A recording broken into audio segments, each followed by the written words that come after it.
Three, start. Madam Deputy Chairman, from the speeches which the Honorable Minister for Planning made in this House and in the other House, and from a perusal of the note which has been circulated to us regarding the progress that has been made in the third 5-year plan and the various statements of the government and the planning commission, I have a feeling that the government of India is trying to assuage the feeling of dissatisfaction in the country through promises of bright future, promises of better efforts, and general promise that everything is going to turn out all right and that there need not be any fear or anxiety in the country. Madam, while saying this, I realize that the country has made certain progress in the development of our economy during the last decade. Industrial production has increased, agricultural production has increased, the productive capacity has been built up, and we have also got employment opportunities being created. Above all, we have gained valuable experience in the development of our economy,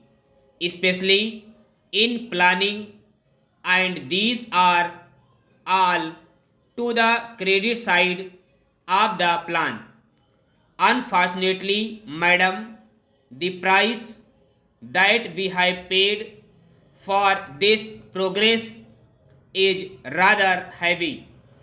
The imbalances that we have created are likely to go out of control unless definite steps are taken to see that the imbalances are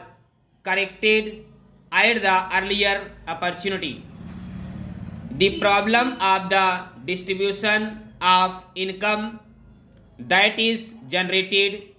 as a result of the development efforts in the country is a perennial question and comes up again and again in one form or the other before this house, and though I realize that no definite opinion is possible unless we have got some authoritative data and analysis on the subject, there is clear indication of the fact that if not economic wealth, at least economic power is being concentrated in fewer and fewer hands. As long as economic power is concentrated in such few hands, it will not be possible for us to develop in the manner in which we like, whatever may be our regulatory and control apparatus, whatever may be our policy, whatever may be the objectives that we place before the country. Similarly, the imbalances